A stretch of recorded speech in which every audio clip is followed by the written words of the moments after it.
deserts you, and your feet disappear. You'll find some old shoes, wasted one, without appeal. Where we go from here? You got to roll from here. You're sitting still inside fear. There must be some way out of here.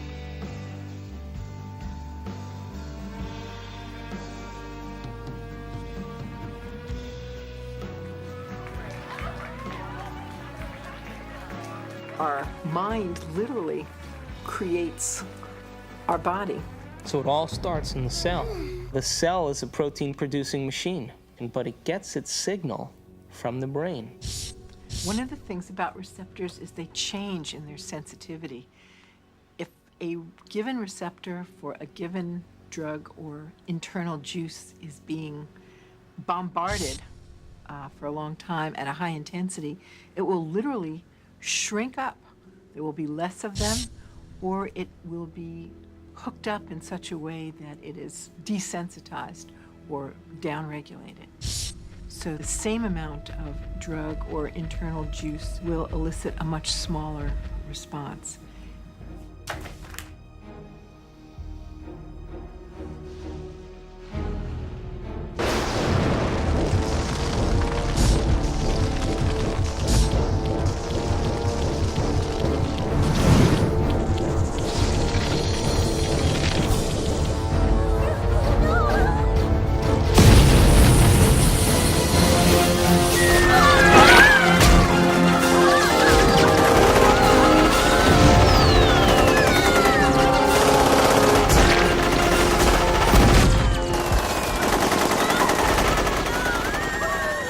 If we're bombarding the cell with the same attitude and the same chemistry over and over again on a daily basis, when that cell finally decides to divide, when it produces a sister cell or a daughter cell, that next cell will have more receptor sites for those particular emotional neuropeptides and less receptor sites for vitamins, minerals, nutrients, fluid exchange, or even the release of waste products or toxins. Now, all aging is a result of improper protein production. What happens when we age? Our skin loses elasticity. Well, elastin is a protein. What happens to our enzymes? We don't digest as well. What happens to our synovial fluid? Those are proteins. They become brittle and stiff. What happens to our bones? They become thin. So all aging is a result of improper protein production. So then the question arises, does it really matter what we eat? And does nutrition really have an effect if the cell doesn't even have the receptor sites after 20 years of emotional abuse to even receive or let in the nutrients that are necessary for its health?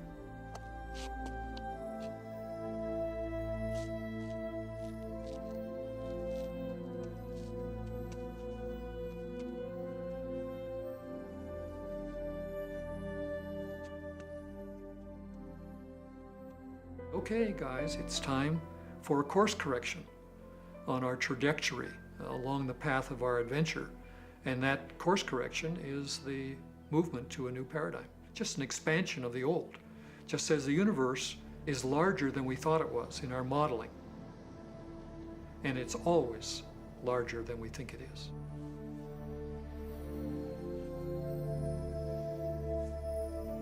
I hate you.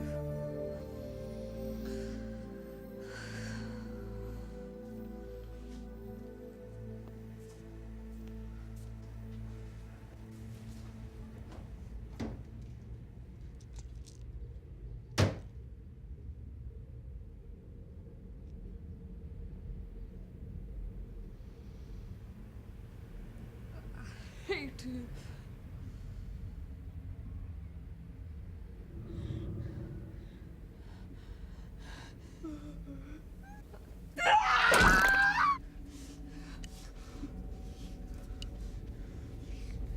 You idiot! You fat! Look at you! You fat! You're ugly! You're worth nothing! You get it all! I hate you!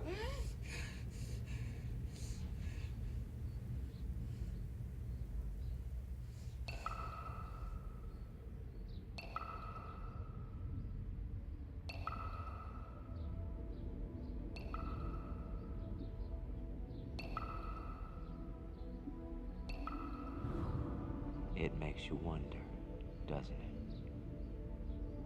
If thoughts can do that to water, imagine what our thoughts can do to us.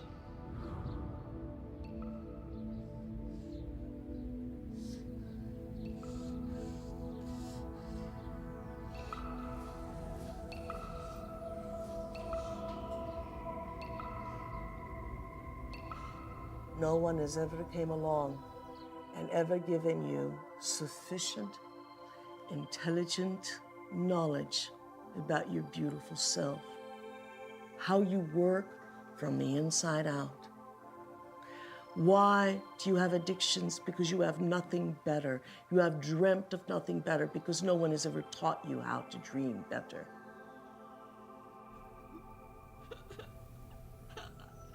Do I think that you are bad? I don't think you're bad. Do I think you're good? I don't think you're good either. I think you're God.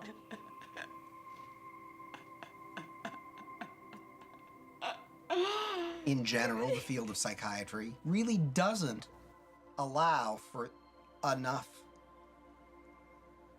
freedom of action on people's part, meaning an awful lot of problems, not all of them to be sure, but an awful lot of problems that get labeled as psychological problems really amount to people making rotten choices.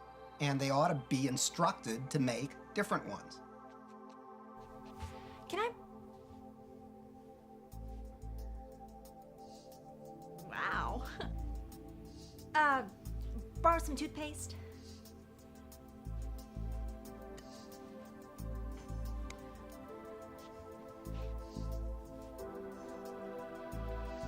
Thanks.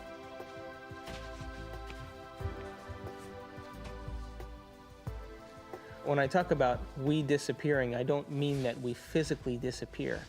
What I mean is that we move out of the area of the brain that has to do with our personality, that has to do with our association to people, our association to places, our association to things and times and events. We don't exist in the associative centers in our brain that reaffirms our identity and reaffirms our personality. For the average person in the world who lives life and considers their life boring or uninspiring is because they've made no attempt to gain knowledge and information that will inspire them.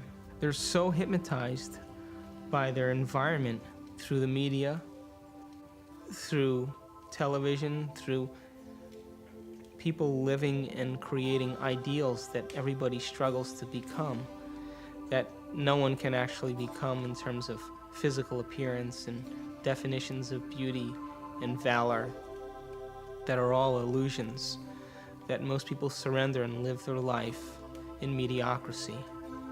And they may live that life and the soul may never really, their desire may never really rise to the surface, so they may want to be something else. But if it does rise to the surface and they ask themselves if there is something more, or why am I here? What is the purpose of life? Where am I going? What happens when I die? They start to ask those questions. They start to flirt and interact with the perception that they may be having a nervous breakdown. And in reality, what they're doing is that their old concepts of how they viewed their life in the world start to fall apart.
We're in completely new territory in our brain. And because we're in completely new territory, we're rewiring the brain, literally reconnecting to a new concept. Then ultimately, it changes us from the inside out. If I change my mind, will I change my choices? If I change my choices, will my life change? Why can't I change? What am I addicted to? What will I lose that I'm chemically attached to? And what person, place, thing, time, or event that I'm chemically attached to that I don't want to lose because I may have to experience the chemical withdrawal from that? Hence the human drama.